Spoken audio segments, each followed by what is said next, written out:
بسم اللہ الرحمن الرحیم۔ السلام علیکم۔ Welcome to Urdu horror centre. تو آئیے سنتے ہیں آج دل و دماغ کو خوف کے لبادے میں لپیٹتی ہوئی ایک خوفناک اور پراسرار کہانی، جس پر گزری اسی کی زبانی۔ انسانی زندگی میں سوچ اور یادوں کا بڑا عمل دخل ہے۔ کچھ گزشتہ یادیں ایسی ہوتی ہیں جو انسان کو بے چین کر دیتی ہیں اور انسان سوچوں کی عمیق گہرائیوں میں ڈوبتا چلا جاتا ہے۔ میں بھی انہی سوچوں میں گم جانے کہاں سے کہاں جا پہنچی۔ ہر سمت یادوں کا انوکھا سا طلسم پھیلا ہوا تھا۔ یادوں کی باز گشت میری سماعت سے ٹکرا رہی تھی۔ میں مدہوش تھی یا بحواس، مجھے اس بات کا گمان نہیں تھا۔ میں ماضی کے خوفناک منظر میں جکڑی جا چکی تھی۔ مجھے شبہ تک نہ ہوا کہ میں ماضی میں کھوئی رستہ بھٹک کر دوستوں سے بہت آگے نکل آئی تھی۔ چاروں اطراف اندھیرا تھا۔ شاید رات کا پچھلا پہر گزر رہا تھا، کیونکہ چاند اپنا سفر آدھے سے زیادہ طے کر چکا تھا، جس سے اندازہ ہو رہا تھا کہ آدھی رات گزر چکی ہے۔ میرے اندر خوف کے ناگ پھن پھیلائے مجھے ڈسنے لگے تھے۔ اطراف پر نظر ڈالی تو دور دور تک کسی ذی روح کا نام و نشان تک نظر نہیں آ رہا تھا، اور میری نگاہیں مایوس واپس لوٹ آئیں۔ شدید سردی کے باوجود میرے ہاتھوں میں خوف کے پسینے پھوٹ رہے تھے۔ اف، میں کہاں آ گئی ہوں؟ یا اللہ، مجھے تو ہوٹل کے راستے کا بھی علم نہیں، شہر بھی انجان ہے۔ مجھے رہ رہ کے اپنی بے وقوفی پہ غصہ آ رہا تھا۔ اب میں اس تاریک رات میں ہوٹل کو کہاں سے ڈھونڈوں؟ میں بے خیالی میں کھوئی کتنی دور نکل آئی تھی۔ آسمان سے سفید روئی کے ننھے ننھے ذرے مسلسل گر رہے تھے۔ مجھے دور دور تک کوئی آبادی یا روشنی نظر نہیں آ رہی تھی۔ آئے دن سماعت سے ٹکراتی عورتوں اور بچیوں کے ساتھ ہونے والے زور زبردستی کے واقعات کی بھیانک خبریں دماغ میں گردش کرنے لگی۔ خوف میرے گرد چکر لگانے لگا اور میری ٹانگیں بھی ساختہ کانپنے لگی۔ خوف سے اپنے آپ کو چادر میں چھپائے فجر ہونے کے انتظار میں وہیں برف پہ دبک کر بیٹھ گئی۔ ابھی مجھے بیٹھے چند منٹ ہی گزرے تھے کہ اندھیری رات میں اپنے قریب چاندنی سی ٹپکتی ہوئی محسوس ہوئی۔ میں نے غور سے دیکھا تو روشنی بکھر کر کبھی دائیں جانب روشن سا حالہ بنا دیتی تو کبھی بائیں جانب۔ خوف کے مارے میرے حلق سے چیخ نکلی اور پھر میرے قریب ہی ایک گراہٹ ابھری۔ میں بھی ساختہ وہاں سے ہٹنے کی کوشش میں لڑکھڑا گئی۔ خوف سے میرا دل پھٹنے کے قریب تھا۔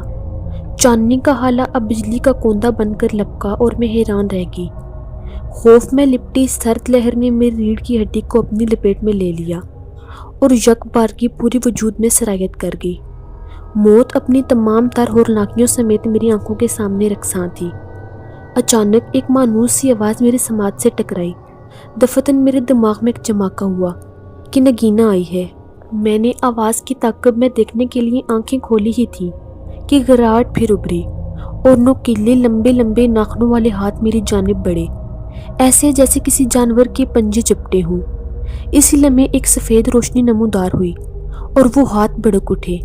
دھڑا دھڑ چلتے ان ہاتھوں کی بدبو نہایت ہی ناگوار تھی، ساتھ ہی گراہٹیں ابھر رہی تھیں، اذیت ناک کرب انگیز گراہٹیں۔ میری سانسیں رفتہ رفتہ تھم رہی تھی کہ ایک خوشبو کا جھونکا سانسوں سے ٹکرایا۔ میری رکتی سانسیں بحال ہونے لگیں، بند ہوتی آنکھیں ایک دم پوری کھل گئیں۔ خوف نے ایک بار پھر انگڑائی لی۔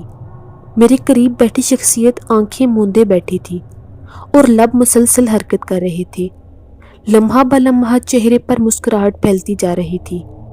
رات کی تاریکی میں بھی چہرہ چاند کی مانند روشن معلوم ہو رہا تھا۔ ایک پل کے لیے مجھے لگا یہ وہی چاندنی کا حولہ ہے۔ میں ایک جھرجھری سی لے کر کھڑی ہو گئی۔ تبھی میرے کانوں میں مدم مدم سی مؤذن کی آواز ٹکرائی۔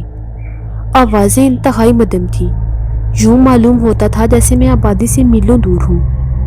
وہ پھوٹنے میں ابھی تھوڑا وقت تھا۔ باغور جائزہ لینے پر مجھے احساس ہوا کہ میں برف سے ڈھکے پہاڑوں کے درمیان موجود ہوں۔ میں دنگ رہ گئی، بالکل تنہا ایک انجان جگہ۔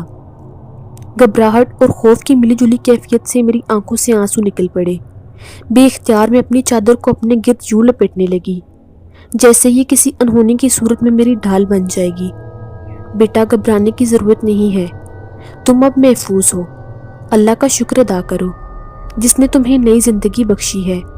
آواز سنتے ہی جو پہلے 4 قدم میں پیچھے ہٹی تھی، بے اختیار واپس 4 قدم چل کر ان کے پاس پہنچ گئی۔ صبح کی سنہری کرنیں چاروں طرف پھیل چکی تھیں۔ سفید برف پہ بیٹھے وہ برف کا ہی حصہ معلوم ہو رہے تھے۔ سفید رنگ کے لباس میں ملبوس، سر پر سفید ٹوپی، چہرے پر نمایاں سفید داڑھی، ہاتھوں میں سفید ہی تسبیح تھامے ہوئے تھے۔ ایک پل کے لیے مجھے لگا وہ برف کا مجسمہ ہے۔ وہ برف کا مجسمہ تھا یا جیتا جاگتا انسان، جو بھی تھا انتہائی خوبصورت تھا۔ شاید وہ میری نگاہیں خود پہ مسلسل جمی محسوس کر چکے تھے۔ بیٹا، میں نماز کی ادائیگی کے بعد تمہیں تمہارے دوستوں کے پاس پہنچا دوں گا۔ آواز کے ساتھ ہی میرا جو تھوڑا بہت خوف باقی تھا وہ بھی دھیرے دھیرے رخصت ہو گیا، لیکن دماغ پہ ابھی بھی چند منٹ پہلے والا منظر گردش کر رہا تھا۔ میں پھر سے اس بھیانک منظر میں کھو گئی۔ ڈر ایک بار پھر رگوں میں خون کے ساتھ دوڑنے لگا۔ بابا جی، وہ سب کیا تھا؟ وہ کیسی روشنی تھی؟ وہ گراہٹیں، وہ نوکیلے ہاتھ اور وہ بدبو؟ وہ ایک چڑیل کے ہاتھ تھے۔ بابا جی کی بات سن کر میرا دل اچھل کر حلق میں آ گیا۔ اسے میں نے برسوں پہلے جلا کر راکھ کر دیا تھا، لیکن یہ ہاتھ آگ کی زد سے بچ گئے تھے۔ یہ ہاتھ کئی سالوں سے یہاں لوگوں کو اپنے جال میں پھنسا کر انہیں موت کی بھیٹ چڑھا رہے تھے۔ میں بھی ان کی تلاش میں تھا۔ آج آخر میری بھی تلاش مکمل ہو گئی۔ بابا جی نے تفصیلاً بتایا، چلو میں تمہیں چھوڑ آؤں۔ مکمل روشنی پھیلنے سے پہلے مجھے تمہاری دنیا سے جانا ہوگا۔ میری دنیا سے؟ یعنی آپ کی دنیا یہ نہیں ہے؟ نہیں، مٹی کے انسانوں اور آگ کے جنات کی دنیا الگ الگ ہے۔ بے شک انہیں بنانے والا ایک ہی تخلیق کار ہے۔ اپنی آنکھیں بند کرو۔ مگر میں تو صدمے کی کیفیت میں مبتلا تھی، یا شاید بے ہوش ہو چکی تھی۔ جب ہوش آیا تو ہوٹل کے کمرے میں موجود تھی۔ ساری دوستیں میرے گرد پریشان سی بیٹھی تھی۔